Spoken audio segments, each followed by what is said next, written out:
So our discussion is on the manga by Fumiyo Kouno, Yunagi no Machi Sakura no Kuni, which translates into Town of Evening Calm, Country of Cherry Blossoms. Now, before we get into the text, I think it would serve to sort of understand what is a manga for those who are unfamiliar. I'm sure there is a great number of people who are familiar and probably read them for fun, but for those who don't know, manga is a type of comic, specifically from the Japanese context. All right. They can either have many volumes, or they could be, in the case of Yunagi no Machi, one that is a single volume with three parts to it. All right. So the format or the style or the length of it really depends on the story that is being sort of told. And manga in Japan holds as much value as literature does. So, as a result, even the writers, the mangaka, has as much value or status as a literature writer would. Alright, so unlike how in other countries people who write comics or graphic novels are seen as a step below, a serious literary fiction, which is an unfair assessment. In Japan, there is no such distinction between whether you're a mangaka or whether you write literature, because the idea is that, is your text something that deals with concerns that are far beyond what other people have been able to explore. And the fact is that you're also putting it into art. So it's two different forms, right? You are constructing a story and you are creating an artwork that sort of tells and conveys that story. So it's seen as a very complex form. And manga is by no means seen as something meant only for children. It is actually seen as, well, it's basically a medium more than anything else. So you have manga that is aimed for children. You have some that are aimed for young adults, teenagers, adults, and even more sort of niche classifications. All right. So there is no limit to who a manga can address, as well as what kind of thematic concerns they could explore. All right. Like in Fumiyo Kouno's Yunagi no Machi Sakura no Kuni itself, the concern is to do with post-World War II. All right, and the story is set in Hiroshima, so we automatically understand that it's going to deal with the bomb and the war. So those are heavy themes. So, like I said, there is no such limit as to what a manga can really convey. Now, again, before we sort of step into the thematic concerns of Fumiyo Kouno's manga itself, let's look at the World War II as far as Japan was concerned. Now, Japan was one of the Axis powers, and they were obviously, they were also a colonial power, so they were responsible for a great deal of violence in the Asian context, all right? And of course, when they challenged the US, as a result of the equation between them, for instance, them bombing Pearl Harbor, and as a result, they were bombed in two places, Hiroshima and Nagasaki. All right. Now, post the bombing, Japan, of course, surrendered, and we know that the Allied powers won. All of those things are, that's information that we're familiar with. But when you talk about World War history as far as Japan is concerned, that's a really complicated history, because there's a lot to unpack. Because on one hand, they are a deeply violent, ultra-nationalistic colonial power that was very destructive towards the countries that they tried to sort of colonize, such as Korea, China, Philippines. A lot of these countries suffered a lot under Japan. But post the bombing, the perception of Japan shifted from victimizer to victim. All right. So it's a very complicated politics, and people have explored it differently. There are some who have explored the day-to-day violence of the war. There are some who have explored what Japan has done to other people. There are some who have explored what happened to Japan during the war, as well as the bombing. This manga takes a step back. It doesn't per se look at the bombing directly. It doesn't look at the political considerations of these countries. It's not actually even talking about all those decisions made by countries at that level. It's really talking about the ordinary citizens who don't have any say in this matter, who are affected by these decisions. So it's a very humane text. It is definitely an anti-war text, but it does not try to engage with any of those concerns, because for the everyday citizen, the ordinary citizen, they anyway don't have much of a say in what's being decided by their countries. They are just on the receiving end of what finally happens to them. So it's a very complicated politics. And even with the recent release of the film, the conversation on the bomb is also something that has been sort of occurring even now. Now, the two bombs that were dropped, one is Little Boy, which was dropped on Hiroshima on 6th August, and then you have Fat Man, which was dropped on 9th August in Nagasaki. Now, on one hand, people say the bombs were necessary to ensure that Japan, surrendered. But there are others who also say that they were unnecessary and they were acts of genocide, especially the second bomb, which was seen less as a way to sort of get Japan to surrender and more as a test of whether the bomb really works. So it's a really complicated politics if you were to step into that entire narrative. Especially, and I think it's also important to sort of look at how this experience has sort of changed how both the countries, that is Japan and US, look at the idea of radiation itself. Now in Japan, or in the Japanese context, in their manga or in their stories, every time a character is affected by radiation, they become monsters. But in the American context, whenever characters have been exposed to some kind of mutation or radiation, they become superheroes, which is literally about where they stand in this entire equation on the bomb, because US emerged as a superpower at the end of this, and Japan had to deal with years of radiation poisoning, specifically in these two regions of Hiroshima and Nagasaki. So it's a really complicated scenario.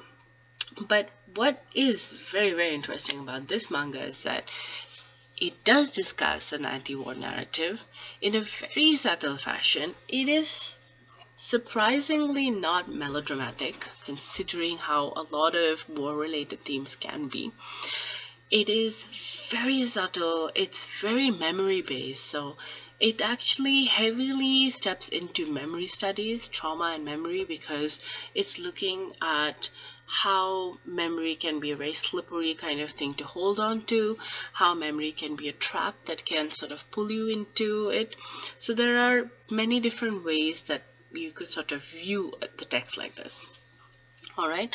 Now, even the idea of choosing to convey this as a manga, that's another very interesting thing, because based on what Fumiyo Kouno herself writes in the text towards the end, in the afterword, she talks about how she grew up in Hiroshima. She does not belong to an atomic bomb survivor family who are known as hibakusha, all right? But she has always felt very upset by the entire thing and has found herself unwilling to engage with it. But if that's the situation for someone in Hiroshima, it's even worse in other parts of Japan where people don't even know anything about the entire context. They're truly unfamiliar with it. And it's a controversial topic. No one wants to talk about it. Because, see, the other thing is that the bomb, while on one hand resulted in destruction, it also resulted in the loss of Japan. Right? And so from that very ultra-nationalistic framework that Japan functioned under during the war and during its colonial expansion, the bomb is seen as something that emasculated Japan, right? And which is why it's something they don't enjoy discussing. Plus, it's a very traumatic incident, and there is a tendency in Japan to not engage with such conversations openly, which is why when Fumiyo Kouno decided to write this manga, part of it was just that I may not come from this background, I may not be able to talk about it as directly as others, but something should be said. There should be a conversation on this because we are not engaging with it at all. And manga has a way of sort of transcending a lot of boundaries because it's an image-based text. And image-based texts appeal faster to our sensibilities. And the aesthetic style of this manga is not like your usual manga. So if you're familiar with Japanese animation or manga, there is a particularly outlandish style that is associated with it, which is why Kuno's manga becomes very interesting because it does not fall into that style. It has a very realistic style, a lot more closer to human features, a little more clumsier, alright, and even the proportions seem more realistic, unlike, say, a lot of manga where you have characters extraordinarily long, tall, or extraordinarily short, or extraordinarily, I mean, in every way, hair, color, eye color, everything. They're just so unlike what we would see, kind of like a clearly fantastical scenario. But here they're very close to real features, which is a very interesting thing. And there's a lot of detailing in it, but also a lot of imaginative exploration of memory, which is again very interesting in this particular manga. Alright, and now with any manga, this is read right to left, which can be confusing for first-time readers. So that's quite important to sort of keep in mind when you delve into a text like this. Now, this particular text, as mentioned, it deals with an ordinary family's experience of the bombing, and we have a different protagonist for each part. The story is primarily about the Hirano family, alright, and our main character, protagonist for Yunagi no Machi is Minami, alright. Minami is one of the young survivors of this family. So she lives with her mother, Fujimi, who's a seamstress, and she lives in what was known as the atomic slum, or Aoideori. And so we do understand this in the context of the first part when we read it, but just to sort of explain it, her father is Tenma, who passes away on the day of the bomb itself. Her young sister Midori is not to be found, so it's assumed that she also died when the bomb hit. Her sister Kasumi died a couple of months later, and her younger brother Asahi had been evacuated, which by the way was a very common thing. A lot of times when families weren't able to sort of manage things, or in wartime if things got really tough, certain family members were sent away to relatives, and he was sent away to Mito, which is in another prefectorate altogether. So he's not in Hiroshima at all, completely far away from the entire thing. And he's eventually also adopted by his aunt and uncle, which is why his surname is no longer Hirano, it is Ishikawa. So eventually the story becomes a Hirano Ishikawa story, though it starts off as a story about the Hirano family.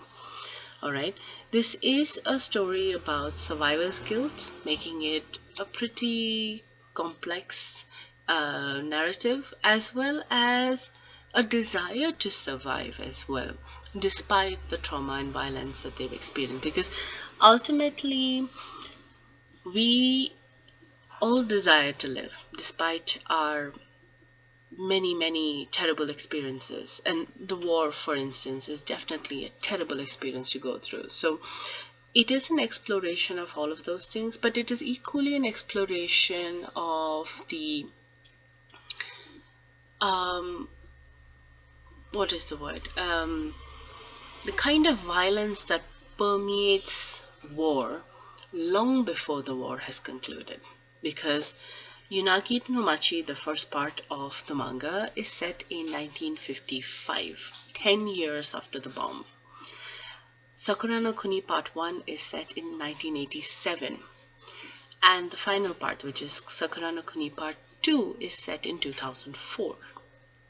Alright, and but the war happened in 45, I mean concluded in 45, or the bomb was dropped in 45, but we're looking at its continued effect on the lives of people. So that is the permeating violence, or what is known as slow violence, if you were to read Rob Nixon's book.